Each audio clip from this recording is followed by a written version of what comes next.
सत्संगत जी, प्यार से कहना धन निरंकार जी। तो जब हम एक फूल में कांटे और उसकी कोमल पंखुड़ियाँ भी देख रहे हैं, तो उस तरह एक जीवन है हमारा भी जो होना चाहिए कि किस तरह हर एक के ये अगर कोई चुभन देने वाली बात है, कोई कांटों की तरह है, तो भी वो एक्सेप्टेंस वाली बात कि हर एक को अपनाना है। सबका आकार अलग होता है, सबके काम अलग होते हैं, फिर भी वो एक हर एक के साथ सहयोग करते हुए, हर एक के साथ वो कंधे से कंधे वाली बात, वो एकत्व वाली बात, ये यूनिटी इन डाइवर्सिटी, ये हर एक का वननेस वाला भाव। तो कैसे हमने संसार में जहाँ इस तरह रहना है कि हर कोई अपना है और हर एक में अपना येपन जो देख सकते हैं वो एक परमात्मा को जानने के बाद ही वो संभव है, वरना तो कोई ना कोई फ़र्क हमें ज़रूर ऐसा दिख जाएगा जो हमको उसके जैसा नहीं मानने को दिल राज़ी होगा। पर जब ये एक की पहचान हो जाती है कि एक परमात्मा ये कण कण में है, ये वो ऐसा है जो हर एक में बराबर है, हर एक के अंदर उतना ही है जितना हम में है, तो फिर ये जीवन बहुत ही सुंदर, बहुत ही आसान भी हो जाता है। चाहे वो दीपक का एग्जाम्पल लें कि वो आकार दीपक का अलग अलग हो सकता है, पर वो जो उसके अंदर लौ होती है, ये रोशनी होती है, ये एक आग जब उसके अंदर लगाते हैं तो वो कॉमन आग होती है, उस आग में फ़र्क नहीं होता। चाहे कोई लाल रंग का दीपक हो, चाहे हरा हो, चाहे कैसे भी पेंट किया हो, तो उसका दीपक का काम भी रोशनी फैलाना है और उस दीप में जो ये आग है वो भी एक है। तो वो परमात्मा ही हर एक में है, चाहे हम कितने भी भिन्न दिखते हों, किसी भी कल्चर के हों, कहीं रहते हों, तो हमें जहाँ ये भाव रखने हैं, संसार एक हमारा है, हम इस संसार के हैं, ये सेवा भाव भी मन में रहे कि जितना हम संसार को दे सकें उतना हमने एक अपनी अच्छाई अब समर्पित भाव से देते चले रहना है। जितना इस निरंकार के एहसास में सुमिरन कर पाएँ, अधिक से अधिक वो भी करना है। और ये संत मति वाले जो सत्संग में जो भी एक एक शब्द हमें सुनने को मिलता है, ये बहुत ही परोपकारी वचन होते हैं जो हमारा सुधार करने के लिए हैं। हम जितना उन वचनों पे चल पाएँ उतने ही ज़्यादा हम एक अपने दिल को और अच्छा कर पाते हैं। ये हृदय, ये मन, इसकी अवस्था हमारी और एक श्रृंगार ले लेती है जब ये अच्छे गुणों को अपना लेता है। तो कैसे हमने जीते जी ये बात जो आज भी सत्संग में भोली वक्ताओं ने कि कैसे एक जो सच्चाई है जीवन की वो मृत्यु है, कि ये सांसों ने तो चले जाना है, तो जीते जी जो इसका हम एक इसमें से फुल पोटेंशियल की बात की, सबसे ज़्यादा हम अपनी ज़िंदगी को जीते हुए जो इसका पूरा भरपूर एक सदुपयोग करें, तो वो भी तभी संभव है जब इसके सांसों की लड़ी चल रही हो। क्योंकि जब इसने ख़त्म हो जाना है तो कोई कार्य ऐसा नहीं जो हम कर पाएंगे। जो भी कार्य करने हैं वो जीते जी ही करने हैं। और इसमें प्रथम वही बात कि अपनी पहचान कर लो।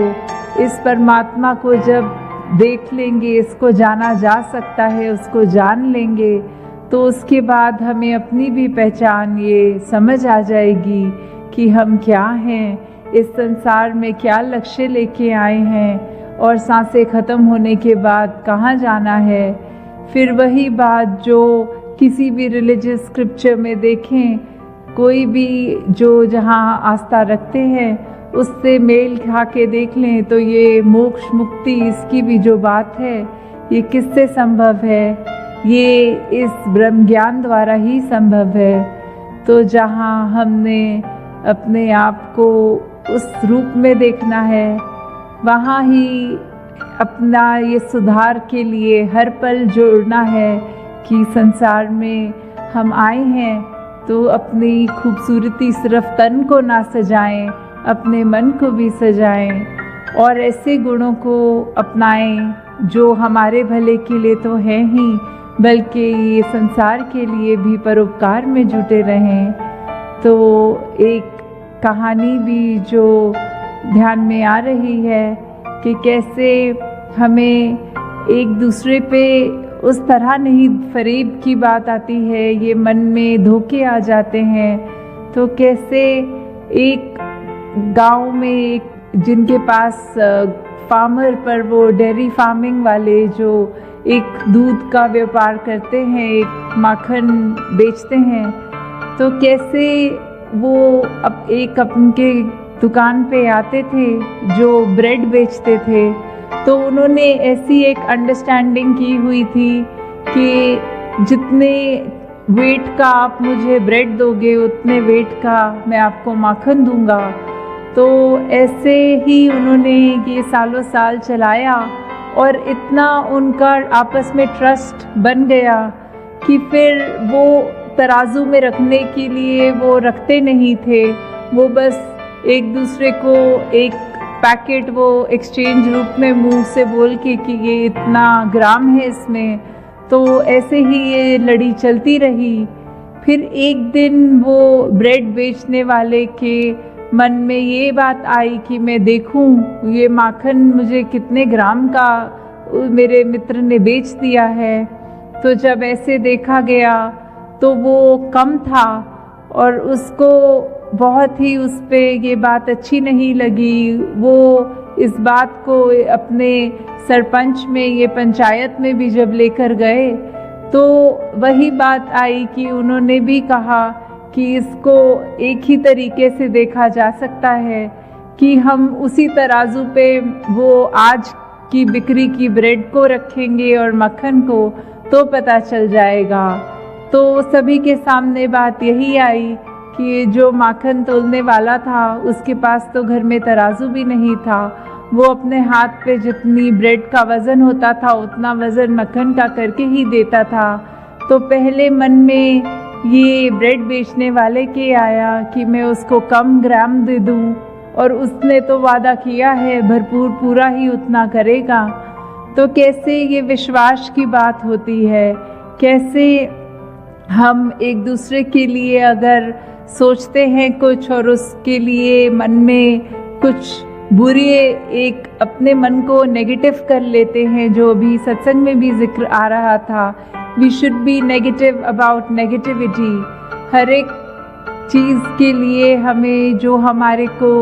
एक अच्छा कार्य करने से रोक रही है, हमें उसके लिए तो अपनी आंखें चुरानी है, पर अच्छा काम करने के लिए नहीं। हमें हर एक के दिल से उनके आंसू पोंछने हैं, उनको दर्द नहीं देना, उनसे नफरत नहीं करनी, उनसे फरेब नहीं करना। तो कैसे जिस तरह ये भी देखा गया है उदाहरण के तौर पे कि अगर हम एक चुटकुला कोई सुन लें तो उस पे हम कितनी बार हंस लेते हैं। 2-4 बार वही जब चुटकुला बार बार सुनेंगे तो चौथी बार तो हमें उस पे हंसी भी नहीं आएगी। तो हम कैसे अपने दुखों को, वो एक ही दुख पकड़ के जो इस परमात्मा ने इतने और सुख दिए हैं उनको तो नज़रअंदाज कर देते हैं, और एक अगर कोई चीज़ हमारे अनुसार नहीं है जीवन में, उसको दुख समझ के उस एक दुख को पकड़ के उसके ऊपर बार बार रो लेते हैं। तो कैसे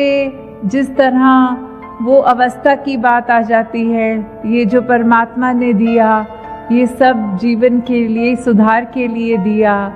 तो कैसे हमने जिस तरह एक चीज़ को पकड़ के ही नहीं बैठे रहना, एक बारी उसका एक एहसास, तो चलो इंसान है तो फीलिंग्स हैं मन में, वो उस तरह आएगी। पर कैसे अगर थोड़ा सा भी कोई नेगेटिव ख्याल है उसको उसी पल दूर करने की कोशिश करें। तो दासी और समय आपका ना लेते हुए इन्हीं शब्दों से आपसे आज्ञा चाहेगी कि जिस तरह एक ये हमारा जीवन सुंदर हो गया है, कैसे हम अपने एक प्रभाव उस तरह जिस दूसरे का लेते हैं उसको कोशिश करते हैं कि जजमेंटल ना हो उसके लिए, पर अगर कुछ भी उसको मिलके एहसास आता है, वो एहसास हमारा पूरा दिन, हमारा बहुत बार ऐसा होता है कि उस चीज़ पर डिपेंड कर जाता है कि अगर सुबह उठते ही लगता है कोई अच्छी चीज़ हो गई है तो बहुत ही खुशहाल दिल होकर पूरा दिन अच्छा हम बिताने की कोशिश करते हैं। और अगर कुछ ऐसी चीज़ जो उसने उस दिन में कड़वाहट भर दी तो हमारा वो मूड भी बिगड़ जाता है, एक उदासी सी मन में आती है। तो कैसे हम क्या वो कर रहे हैं, हम किस तरह का दूसरों के प्रति उनके लिए क्या प्रभाव छोड़ रहे हैं कि अगर किसी का कुछ किया हम पे ये प्रभाव देता है, तो अपनी इस विवेक बुद्धि, इस चेतनता से हम ये